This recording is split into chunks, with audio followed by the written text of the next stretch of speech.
Drage občanke, dragi občani, izteka se leto preizkušenj, leto odrekanj, leto sprememb.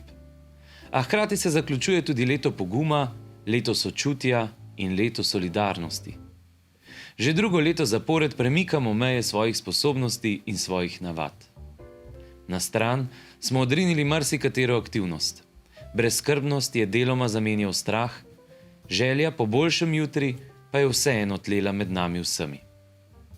A verjamem in vem, da smo se, ne glede na vse izzive, po najboljših močeh trudili ohraniti človeškost in toplino drug do drugega.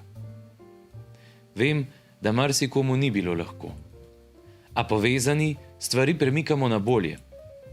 Zato izrekam zahvalo vsem, ki ste se in se še trudite, da z upanjem zremo v prihodnost. Naj bo leto 2022 drugačno. Naj bo predvsem zdravo, mirno in razumevanja polno. Naj zopet prinese sproščenost, vidne nasmehe in močne stiske rok. Vse dobro v letu 2022 vam želim vsem.